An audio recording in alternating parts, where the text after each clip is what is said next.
जब Colombia university में बाबा साहब अंबेडकर पढ़ रहे थे, उसी कोलंबिया यूनिवर्सिटी में लाला लाजपत राय भी पढ़ रहे थे। यहां से संदेश जाता है गांधी जी का और तमाम क्रांतिकारियों का। यहां नारा चला था, अंग्रेजों भारत छोड़ो, देश को आजाद कराना था। तो यही जो है लाला लाजपत राय जाते हैं और बाबा साहब अंबेडकर से कहते हैं, अंबेडकर देश में आजादी का आंदोलन चल रहा है, चलो। डॉक्टर अंबेडकर ने कहा कि किसकी आजादी का आंदोलन? तो उन्होंने कहा कि फ्रीडम ऑफ कंट्री, देश की आजादी का आंदोलन। तो बाबा साहब अंबेडकर ने कहा था कि freedom of the people of the country, देश के लोगों के आजादी का आंदोलन लड़ोगे तो मैं चलने के लिए तैयार हूं, वरना मैं नहीं जाऊंगा।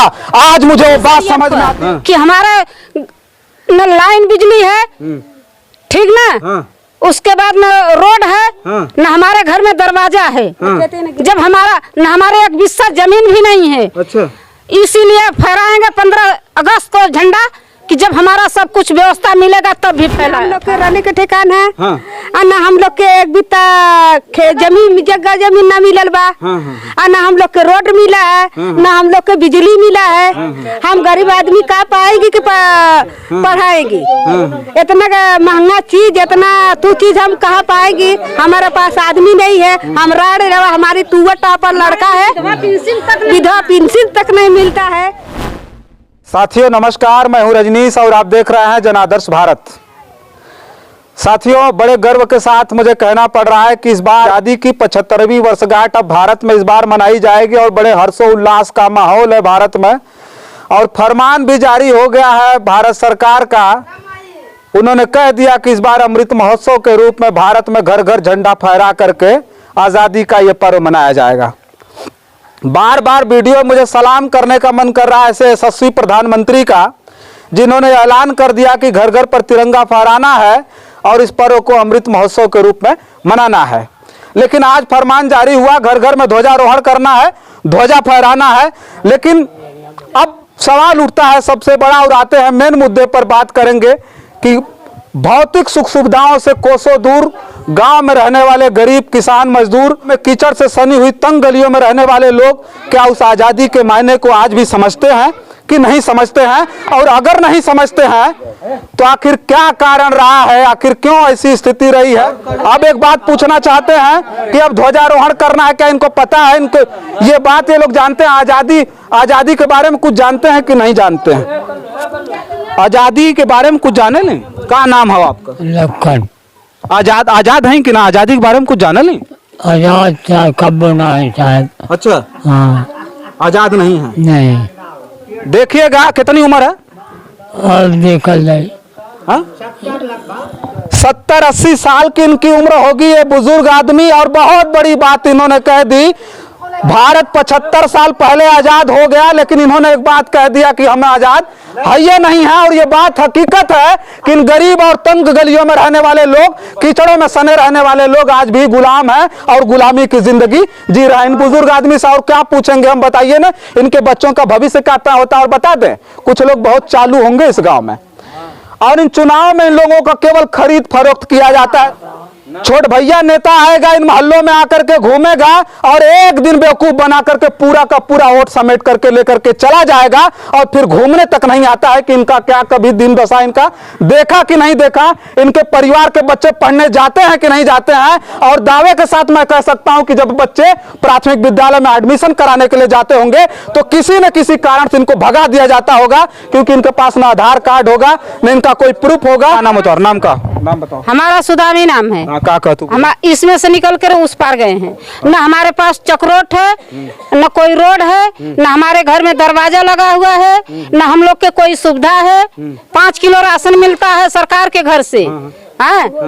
हमारा जो है कि हमको कोई व्यवस्था भी नहीं है। झंडा फहरावे के बाद फहराएंगे। अच्छा, इसी शरीयत पर कि हमारा न लाइन बिजली है, ठीक ना, उसके बाद न रोड है, न हमारे घर में दरवाजा है, जब हमारा न हमारे एक बिस्सा जमीन भी नहीं है। अच्छा, इसीलिए फहराएंगे 15 अगस्त को झंडा कि जब हमारा सब कुछ व्यवस्था मिलेगा तब भी फहराएंगे। गजब गजब। क्या नाम है? मेरा सुदामा नाम है। सुदामा नाम है। देखिए इतनी बड़ी बात इन्होंने कह दिया कि हम तिरंगा फहराएंगे, हमारा राष्ट्रीय ध्वज है और हमें फक्र है कि हमारा राष्ट्रीय ध्वज है, उसको फहराना है, लेकिन तब फहराएंगे जब हमको सुख सुविधाएं मिलेंगी, तब फैलाएंगे झंडा, नहीं तो नहीं फहराएंगे। अच्छा हाँ।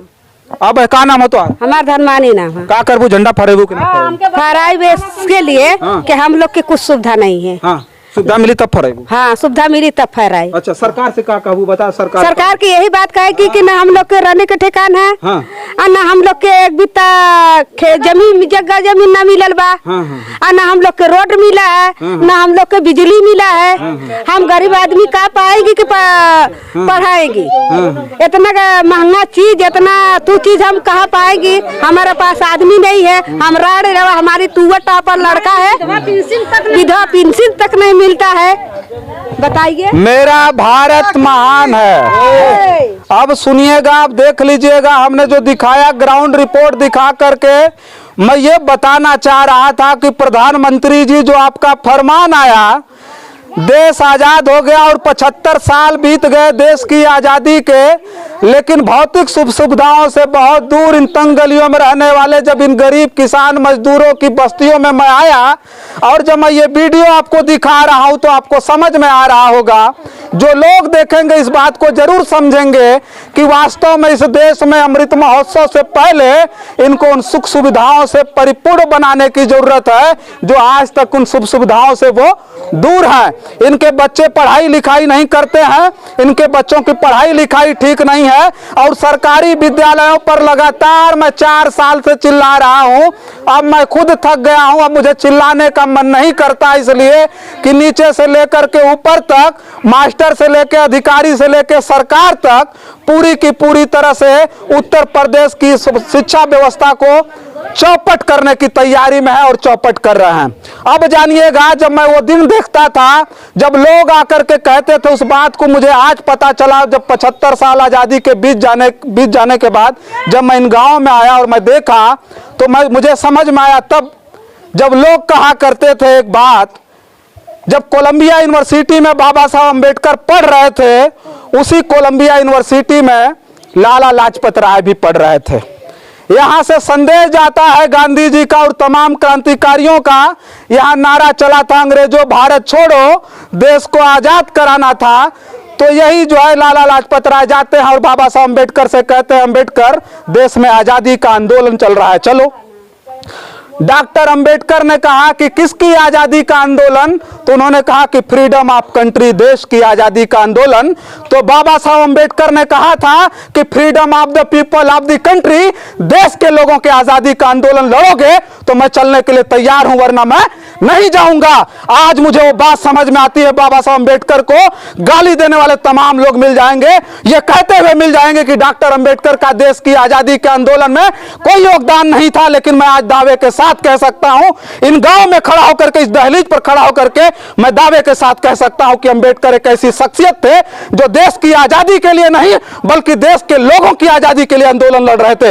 यह बात समझने की जरूरत है। आज मैं अंबेडकर के बारे में किसी से पूछ दूं तो किसी को पता नहीं होगा और एक छोटा सा नेता आएगा और चुनाव में इनको बेवकूफ बनाएगा, दारू के नाम पर, मुर्गा के नाम पर, पैसे के नाम पर इनको बेवकूफ बना करके वोट लेगा और यहां से छोड़ करके चला जाएगा। यह हालत है साहब इन गांव का। एक बात मैं कहना चाहता हूं, प्रधानमंत्री जी जो आपने फरमान जारी किया है उसके लिए मैं सैल्यूट करता हूं कि जो 75 साल पहले होना चाहिए था, आजादी का जो जश्न था वो घर घर मनाया जाना चाहिए था, घर घर पे ध्वजारोहण होना चाहिए था, जिसको आज आपने 75 साल बाद आपने फरमान दिया है, मैं सैल्यूट करता हूं। लेकिन उससे पहले ये बात समझने की आवश्यकता है कि जो इन तंग गलियों में रहने वाले लोग हैं इनको सुविधाएं कब मिलेगी, कब उन सुविधाओं से ये परिपूर्ण होंगे। इन मलिन बस्तियों के लोग, ये मुसहर समाज के लोग हैं। मुसहर इनको इसलिए कहा गया कि एक समय था जब मूस मार के उसका आहार करते थे, ये खाते थे, इसलिए मुसहर कहा जाता है। इनको बनवासी कहा जाता है। बिहार में चले जाएंगे तो इनको माझी कहा जाता है। लेकिन माझी कहने से, बनवासी कहने से इनका विकास नहीं होगा। आरक्षण का विरोध होता है कि SC/ST आरक्षण खत्म हो जाए। मैं कहना चाहता हूं जो लोग विरोध करते हैं आए और एक दिन आकर के इन गंदी बस्तियों में, इन जो मलिन बस्तियों में आकर के एक रात इस जर्जर भवन में गुजार ले, मैं समझ जाऊंगा कि आरक्षण इनका खत्म कर देना चाहिए, आरक्षण इनका हटा दिया जाना चाहिए। तमाम ऐसे गांव हैं, ये अकेला गांव नहीं है, तमाम ऐसे गांव हैं, हर एक गांव की खबर लेकर के आऊंगा और इस अमृत महोत्सव में मैं बताऊंगा कि इनको अमृत की आवश्यकता है कि नहीं है, और अमृत महोत्सव मनाए जाने से इनके यहां अमृत पहुंचेगा? कुछ भी नहीं पहुंचने वाला है। ये गरीब किसान हैं, भट्टे पर काम करने वाले लोग हैं। आज बारिश हो गई है, पूरी तरह से भट्टा बंद हो गया है। आज इनके पास पैसा नहीं है कि तिरंगा खरीद पाए। कुछ लोगों के पास ऐसा है कि घर नहीं है जिस पर ये तिरंगा फहरा पाए। लेकिन मैं पूछना चाहता हूं कि आखिर क्या चाहते हैं ऐसे लोगों से? कब इन लोगों की दीन दशा बदलेगी? और तब तक हम चिल्लाएंगे, जान लीजिएगा हमारा धर्म है और इसलिए हमने पत्रकारिता के इस रास्ते को चुना है। तब तक हम चिल्लाते रहेंगे जब ऐसे लोगों को मुख्य धारा में जोड़ने का प्रयास नहीं किया जाएगा। और आने वाली तमाम पीढ़ियों को यह संदेश जरूर देने का काम हम लोग करेंगे कि आने वाले समय में इन लोगों को भी मुख्य धारा में जोड़ने के लिए लोग मजबूर होंगे। तब तक के लिए आप देखते रहिए जनादर्श भारत। बहुत बहुत धन्यवाद।